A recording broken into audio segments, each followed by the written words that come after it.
Hi, my name is Donisha, and for this week's video blog, I'm going to discuss my digital identity. I feel that my digital identity is basically the same as my real life self. I believe that I use technology more as a tool than to inform who I am as a person, as my digital identity is not a recreation or reinvention of my real life self. I like to think of it more as an extension of myself. In other words, I use it to connect with people that I otherwise probably would not be able to connect with, such as friends and family who live long distances, and I'm not able to see them as often as I would like to. In real life, I try to process my ideas prior to conveying them, as not to offend anyone or make anyone feel uncomfortable. I do the same when I am communicating using technology. The only difference between my digital identity and my real life self is that when using technology, I have more time to contemplate my ideas. So I probably process what and how I communicate a little bit more than I do in real life. I do, however, feel that technology allows me to fully express issues that are important to me, as it offers a platform and provides an audience where my issues can be heard. For example, in the Trayvon Martin case, I was able to express my disappointment with the way the entire chain of events played out. The technology of Facebook enabled me to connect with people that felt the same way I did and could validate my feelings. It also may have helped me to gain support and empathy from those who otherwise would not have understood my position. Yes, technology plays a major role in my life, and it governs my identity because I have come to depend on it for many reasons.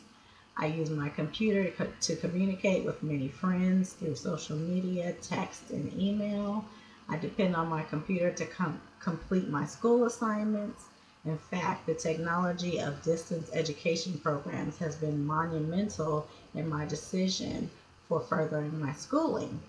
With the technology of the internet, I am able to find a wealth of information.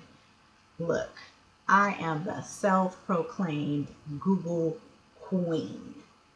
But the technology that governs my life more than anything is my cell phone.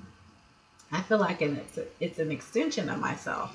I would feel lost, absolutely lost without it, because it's my connection to my world, my friends, my family, Google.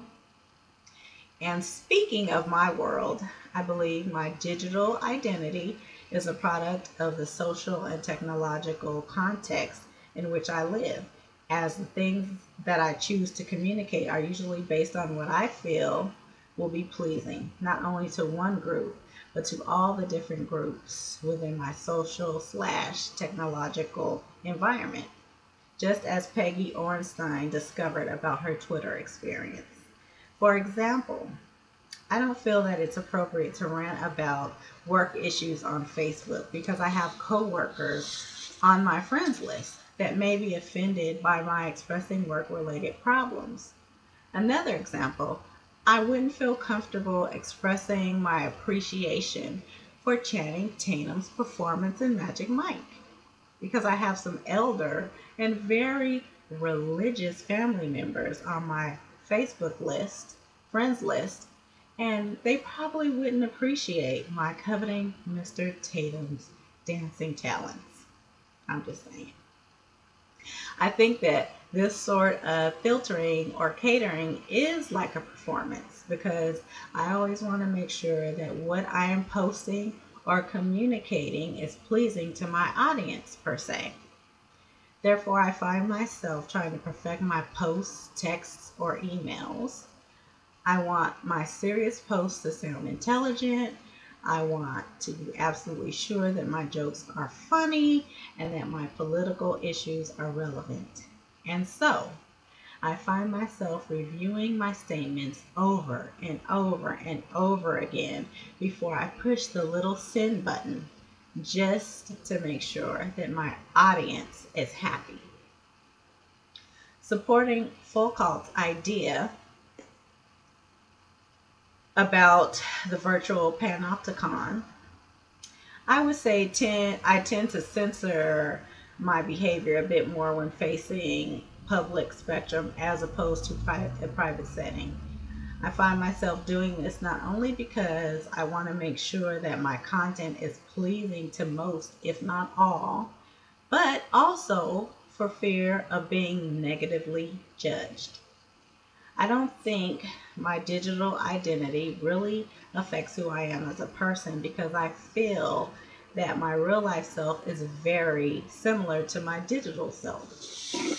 I say that because I try to stay true to myself, even when using technology as a means of communication. I usually process things in real life before I communicate them, just as I do when using technology. I don't hide behind avatars or have a different personality when I'm texting, instant messaging, or on Facebook.